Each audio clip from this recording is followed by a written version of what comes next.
Sir ಅಂದ್ರೆ ಈಗ ಪವಿತ್ರ ಅವರು A1 ಆಗಿದ್ದಾರೆ. ಹ್ಮ್ ಸೊ ಏನಾದ್ರೂ ಅವ್ರ ಮೇಲೆ ಜಾಸ್ತಿ ಪ್ರಭಾವ ಏನಾದ್ರೂ ಬೀರುತ್ತಾ ಅಂದ್ರೆ ಈ ಮೂರು ಮಾಫಿ ಸಾಕ್ಷಿಯಿಂದ?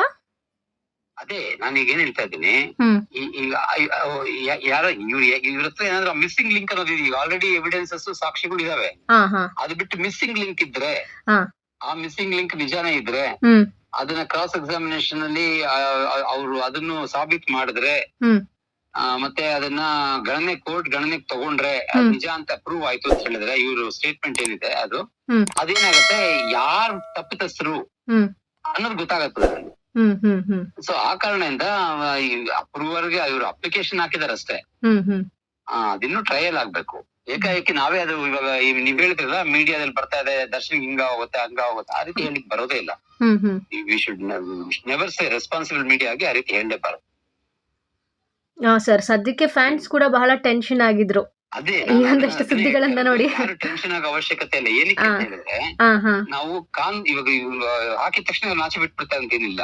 ಹಾ ನಾಟ್ ಎಟ್ ಆಲ್. ನಾನು ಹೇಳಿದ್ನಲ್ಲ, ಹ್ಮ್ ಸುಳ್ಳು ಹೇಳಿದ್ರೆ ಇವ್ರು ಡಬಲ್ ಪನಿಷ್ಮೆಂಟ್ ಆಗೋ ಚಾನ್ಸಸ್ ಇರುತ್ತೆ. ಹ್ಮ್ ಹ್ಮ್ ಅಕಸ್ಮಾತ್ ಆಗಿ ಇವ್ರು ಫಾಲ್ಸ್ ಎವಿಡೆನ್ಸ್ ಕೊಟ್ಟಿದ್ದಾರೆ ಅಂತ ಗೊತ್ತಾಗೋಯ್ತು ಅಂದ್ರೆ, ಇವ್ರು ಕೊಡೋ ಸ್ಟೇಟ್ಮೆಂಟ್ ಅಲ್ಲಿ ಅಲ್ಲಿ ಫಿನಿಶ್ಡ್. ಹ್ಮ್ ಹ್ಮ್ ಅಷ್ಟು ಸುಲಭವಾಗಿ ಯಾರು ಏನು ಇದ್ ಮಾಡ್ಕೊಂಡು ಒಬ್ಬರು ಹಾಕೋದು ಇನ್ನೊಬ್ರು ನಾಚೆ ಕರ್ಕೊಂಡ್ ಬರೋದು ಆಗೋದಿಲ್ಲ.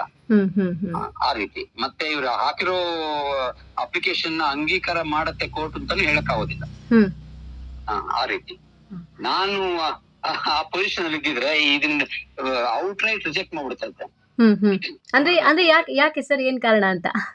ಈಗ ಆಲ್ರೆಡಿ ಟ್ರಯಲ್ ಆಗಿದೆ, ಈಗ ಆಲ್ರೆಡಿ ಸಾಕ್ಷಿಗಳದೆಲ್ಲ ರೆಕಾರ್ಡ್ ಆಗಿದೆ, ಚಾರ್ಜ್ ಶೀಟ್ ಆಗಿದೆ, ಸಾಕ್ಷಿಗಳೆಲ್ಲ ಸುಮಾರು ಎಲ್ಲ ಆಗೋಗಿದೆ. ಈಗ ಹೊಸದೇನಿದೆ, ಇವ್ರು ಆಲ್ರೆಡಿ ಕೊಟ್ಟಿದಾರಲ್ಲ ಸ್ಟೇಟ್ಮೆಂಟ್, ಅಂದ್ರೆ ಇವ್ರು ಸುಳ್ಳು ಸ್ಟೇಟ್ಮೆಂಟ್ ಕೊಟ್ಟಿದ್ದಾರೆ ಅಂತ ಆಯ್ತಲ್ವಾ ಅಲ್ಲಿಗೆ.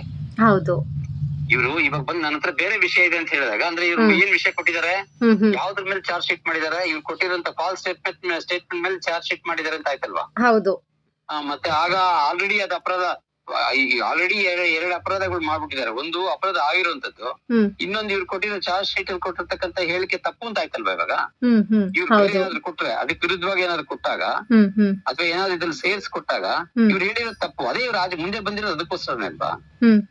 ಸೊ ಆ ಕಾರಣದಿಂದ ಕೋರ್ಟ್ ನೋಡ್ತವೆ, ಕೋರ್ಟ್ ನೋಡುತ್ತೆ ಹೇಗೆ ಏನು ಅಂತ ನೋಡಿ ತದನಂತರ ಡಿಸೈಡ್ ಆಗೋದು. ಮೇನ್ ಸ್ಟ್ರೀಮ್ ಮೀಡಿಯಾದಲ್ಲಿ ಬಂದಿರೋದನ್ನ ನಾವು ಎಲ್ಲ ನಂಬಬೇಕು, ಫ್ಯಾನ್ಸ್ ಭಯ ಬೀಳ್ಬೇಕು, ಆತರ ಆತಂಕ ಅದೆಲ್ಲ ಏನು ಇಲ್ಲ. ವೇಟ್ ಮಾಡ್ಬೇಕಷ್ಟೇ.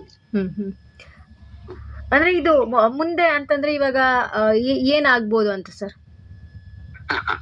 ಏನ್ ಟ್ರಯಲ್ ಆಗತ್ತೆ, ಅಪ್ಲಿಕೇಶನ್ ಹಿಯರಿಂಗ್ ಬರುತ್ತೆ, ಇನ್ನು ಸ್ವಲ್ಪ ತಡ ಆಗತ್ತೆ ಮಾತ್ರ ಆಗತ್ತೆ. ಅಂದ್ರೆ ಈಗ ಒನ್ ಇಯರ್ ಟೈಮ್ ಕೊಟ್ಟಿತ್ತು ಸುಪ್ರೀಂ, ಇದನ್ನೆಲ್ಲ ನೀವು ಮುಗಿಸ್ಬೇಕು ಅಂತ. ಅದಕ್ಕಿಂತ ಲೇಟ್ ಏನಾದ್ರು ಆಗ್ಬೋದಾ? ಖಂಡಿತ. ಇವಾಗ ಸುಪ್ರೀಂ ಕೋರ್ಟ್ ಕೊಟ್ಟಿರ್ತಕ್ಕಂತ ನಿರ್ದಿಷ್ಟವಾದ ಸಮಯದಲ್ಲಿ ಟ್ರಯಲ್ ಮುಗಿಸ್ಬೇಕು ಅಂತ ಏನು ಇಲ್ಲ. ಅದ್ರಲ್ಲಿ ಮುಗಿಸ್ಬೇಕು ಅಂತ ಹೇಳಿ ಅದು ಒಂದು ಆಶಯ ಅಷ್ಟೇ. ಇಲ್ಲಿ ಯಾವ ರೀತಿ ಪರಿಸ್ಥಿತಿ ಇರುತ್ತೆ, ಇವಾಗ ನೋಡಿ ಈ ರೀತಿ ಅಪ್ಲಿಕೇಶನ್ಗಳು ಬಂತು, 3 ಅಪ್ಲಿಕೇಶನ್, ಅದಕ್ಕೆ ಸಮಯ ಹಿಡಿಯತ್ತೆ.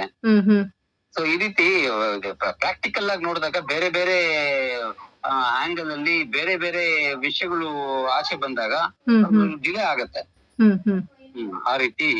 ಆದ್ರೆ ಅದನ್ನ ಸುಪ್ರೀಂ ಕೋರ್ಟ್ ಅದೇನು ಡಿಕ್ಟಮ್ ಏನಲ್ಲ, ಇಷ್ಟೊಂದು ಮುಗಿಸಿ ಅಂತ ಹೇಳಿದೆ ಅಷ್ಟೇ. ಮುಗಿಸ್ಲೇಬೇಕು ಅಂತ ಏನಿಲ್ಲ. ಆದ್ರೆ ಫಾಸ್ಟ್ ಟ್ರಯಲ್ ಆದ್ರೆ ಇವಾಗ ಅಕ್ಯೂಸ್ಡ್ ಏನಿದ್ದಾರೆ ಅವ್ರ ಅಪರಾಧಿನ ನಿರಪರಾಧಿನ ಅನ್ನೋದು ಬೇಗ ಇತ್ಯರ್ಥ ಆಯ್ತು ಅಂದ್ರೆ, ಅವ್ರು ನಿರಪರಾಧಿ ಆಗಿದ್ರೆ ಆಚೆ ಬರೋದಕ್ಕೆ ಅವ್ರಿಗೆ ಅವಕಾಶ ಸಿಗತ್ತೆ. ಯಾಕಂದ್ರೆ ಬೇಲ್ ಕೊಟ್ಟಿಲ್ಲ ಅವ್ರಿಗೆ. ಬೇಲ್ ಕೊಟ್ಟಿದ್ರೆ ಅದು ಬೇರೆ ವಿಷಯ. ಬೇಲ್ ಇಲ್ಲಂಗ ಅವರು ಒಳಗಡೆ ಇರೋದ್ರಿಂದ, ನಾನು ಬರೀ ದರ್ಶನ ಮಾತ್ರ ಇಲ್ಲ, ಎಲ್ಲ ಅಕ್ಯೂಸ್ಡ್ ಬೇಲ್ ಇದ್ದಿದ್ರೆ ಒಂದು ಇದು ಬೇರೆ. ಏನೋ ಆಗಿದೆ ಆಚೆ ಬಂದಾಗ ಅವರು ಏನು ಈ ವಿಟ್ನೆಸ್ ಗಳನ್ನ ಥ್ರೆಟನ್ ಮಾಡಕ್ ಇದ್ ಮಾಡ್ತಿದಾರೆ, ಅದ್ರಲ್ಲಿ ಸತ್ಯಾಂಶ ಇದೆ ನಿಜ ಇದೆ ಅಂತ ಗೊತ್ತಿಲ್ಲ, ಅದು ಇನ್ನೊಂದು ಟ್ರಯಲ್ ಆಗ್ಬೇಕು. ಹೌದು ಅಲ್ವಾ. ಸೊ ಆ ಕಾರಣದಿಂದ ಬೇಲ್ ಇಲ್ದೇ ಇರೋ ಕಾರಣದಿಂದ ನಾಳೆ ಅವ್ರು ನಿರಪರಾಧಿ ಅಂತ ಪ್ರೂವ್ ಆದ್ರೆ ಯಾವ ರೀತಿ ಪ್ರಾಸಿಕ್ಯೂಷನ್ ಜವಾಬ್ದಾರಿ ತಗೊಳ್ತಾರೆ ಅನ್ನೋದೇ ಪ್ರಶ್ನೆ ಈಗ. ಅದೇ ಮೈನ್ ಟ್ರಕ್ಸ್. ಆ ಕಾರಣದಿಂದ ಟ್ರಯಲ್ ಆದ್ರೂ ಬೇಗ ಆಗ್ಬೇಕು ಅಂತ ಸುಪ್ರೀಂ ಕೋರ್ಟ್ ಅದನ್ನೇ ಇಟ್ಕೊಂಡು ಟ್ರಯಲ್ ಬೇಗ ಆಗ್ಬೇಕು ಅಂತ ಹೇಳಿ ಸರ್, ಮತ್ತೊಂದು ಪ್ರಶ್ನೆ ಏನಪ್ಪಾ ಅಂತಂದ್ರೆ, ಇವಾಗ ದರ್ಶನ್ ಅವ್ರ ಪರ ವಕೀಲರು ಯಾವ ರೀತಿ ವಾದವನ್ನ ಮಂಡಿಸಿದ್ರೆ ದರ್ಶನ್ ಅವ್ರು ಸೇಫ್ ಆಗ್ಬೋದು ಅಂತ? ಅದು ನಾನು ಹೇಳ್ಲಿಕ್ಕೆ ಆಗೋದಿಲ್ಲ. ಯಾಕಂದ್ರೆ ಅದು ಅವ್ರು ಏನೋ ಪ್ಲಾನ್ಸ್ ಇಟ್ಕೊಂಡಿರ್ತಾರೆ. ಜನರಲ್ ಆಗಿ ನಾನು ನಿಮ್ಗೆ ಹೇಳ್ಬೋದು ಹೊರತು ಹಿಂಗೆ ಮಾಡಿದ್ರೆ ಆಗತ್ತೆ ಹಂಗೆ ಮಾಡಿದ್ರೆ ಆಗತ್ತೆ ಅಂತ ಹೇಳ್ಬಾರ್ದು. That is wrong. I should not get into their shoes. General ಆಗಿ ನಾನು ಹೇಳ್ಬೋದು ಅಷ್ಟೇ, ಅದನ್ನ ನಾನು ಹೇಳಿಕ್ ಬರೋದಿಲ್ಲ. ಓಕೆ. ಇಂಥ ಪರಿಸ್ಥಿತಿನಲ್ಲಿ ಏನ್ ಮಾಡ್ತಾರೆ ವಕೀಲರು ಅನ್ನೋದನ್ನ ಮಾತ್ರ ನಾನು ಹೇಳ್ಬೋದು. ನೋಡ್ತಾರೆ ಅದು ಈಗ ಇವರು ಯಾವ ರೀತಿ ಇವ್ರನ್ನ ಅವ್ರಿಗೆ ಅವ್ರ ಕಕ್ಷಿದಾರರಾಗ್ತಾರೆ, ಅವ್ರವ್ರ ಕಕ್ಷಿದಾರರನ್ನ ಅವ್ರು ಯಾವ ರೀತಿ ಸೇಫ್ ಗಾರ್ಡ್ ಮಾಡ್ಬೇಕು ಅನ್ನೋದ್ರ ಬಗ್ಗೆನೇ ಅವ್ರು ಆಲೋಚನೆ ಮಾಡ್ತಾ ಇರ್ತಾರೆ.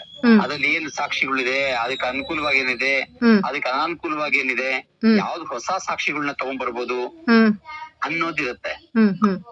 ಅದು ಇದಾಗ್ಲೂ ಇರಬಹುದು, ಯಾವ್ದು ಇವಾಗ ಬರುವಂತ ಅಪ್ಲಿಕೇಶನ್ ಅದಾಗೂ ಇರಬಹುದು, ಆಗದಾಗೂ ಇರಬಹುದು.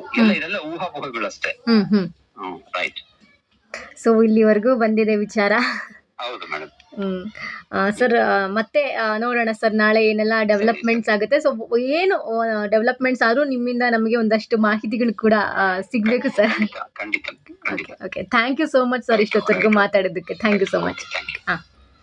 ಲೇಟೆಸ್ಟ್ ಹಾಗೂ ಇಂಟ್ರೆಸ್ಟಿಂಗ್ ಸುದ್ದಿಗಳಿಗಾಗಿ ಬಾಸ್ ಟಿವಿ ಕನ್ನಡ ಚಾನೆಲ್ನ ಸಬ್ಸ್ಕ್ರೈಬ್ ಮಾಡಿ. ಹಾಗೆಯೇ ಬೆಲ್ ಐಕಾನ್ ಪ್ರೆಸ್ ಮಾಡಿ. ಇದರ ಜೊತೆಗೆ ಫೇಸ್ಬುಕ್, ಇನ್ಸ್ಟಾಗ್ರಾಮ್, ಎಕ್ಸ್ನಲ್ಲೂ ಮಿಸ್ ಮಾಡದೆ ಫಾಲೋ ಮಾಡಿ.